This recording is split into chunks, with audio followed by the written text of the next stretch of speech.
Jangan menghakimi. Tuhan Yesus melarang kita agar kita tidak boleh menghakimi orang lain, sebagaimana yang tertuang dalam Injil Matius bab 7 ayatnya yang pertama sampai dan dengan ayatnya yang kelima.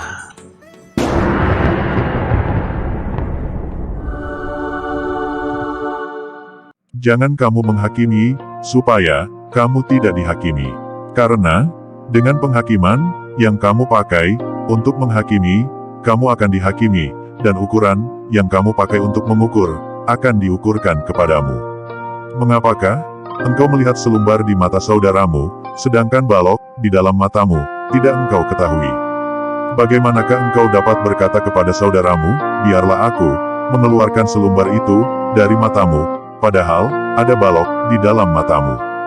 Hai orang munafik, keluarkanlah dahulu balok dari matamu, maka engkau akan melihat dengan jelas untuk mengeluarkan selumbar itu dari mata saudaramu.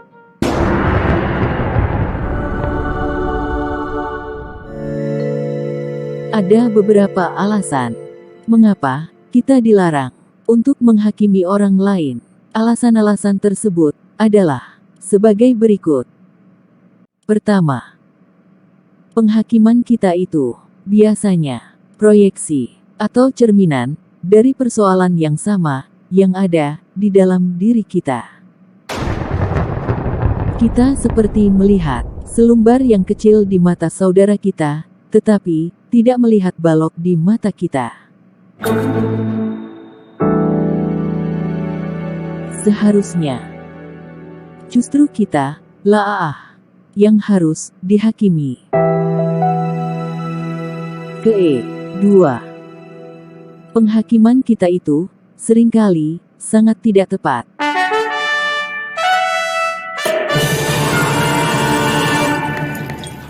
Kata ibu guru, penghakiman kita itu seringkali sangat tidak tepat karena pengetahuan kita tentang orang lain sangat terbatas, sehingga dengan demikian menjadi tidak adil.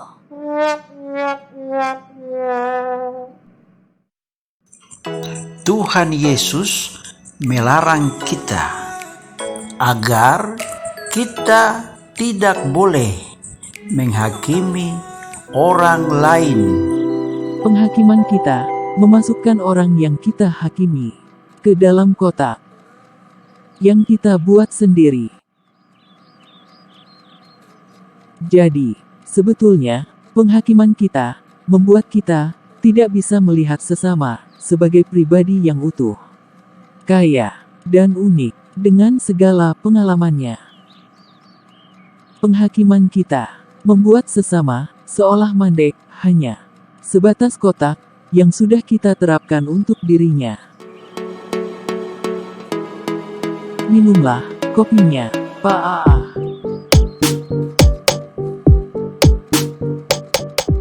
Ketiga, dengan menghakimi sesama, kita tidak mampu melihat kebaikannya.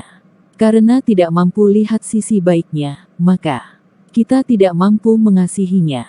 Kita akan kehilangan seorang saudara. Kita juga akan menghabiskan waktu yang cukup banyak untuk menghakimi sesama, sehingga tidak ada waktu untuk mengasihinya. Keempat, penghakiman itu sebetulnya adalah hak Tuhan. Tuhan yang berhak menghakimi karena Ia yang menciptakan. Ia yang memberi hidup dan menentukan langkah hidup kita semua. Ia adalah pencipta kita.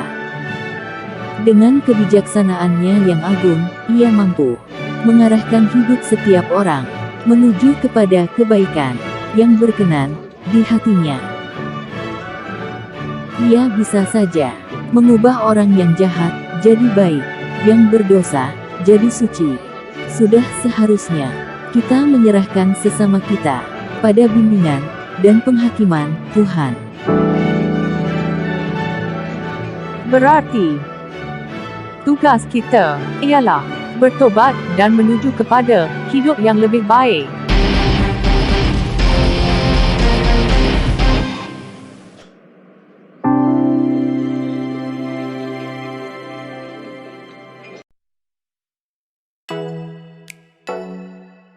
Sebagai sesama ciptaan, kita lebih baik fokus pada pertobatan kita.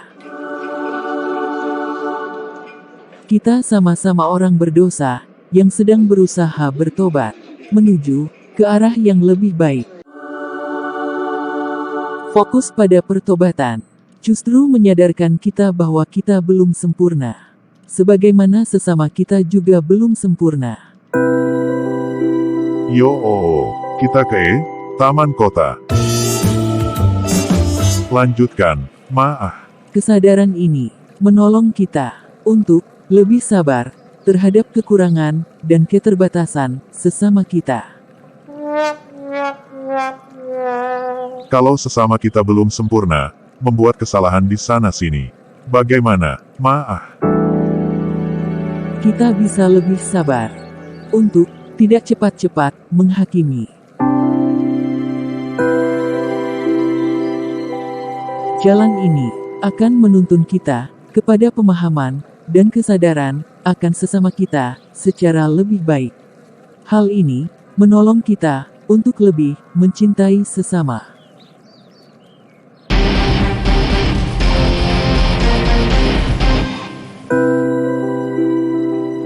Pulanglah kita, Pak.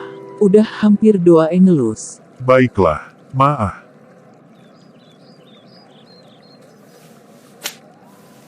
Baiklah kita berdoa terlebih dahulu, ya Maah. Baiklah, Pak. Demi nama Bapa dan Putra dan Roh Kudus. Amin.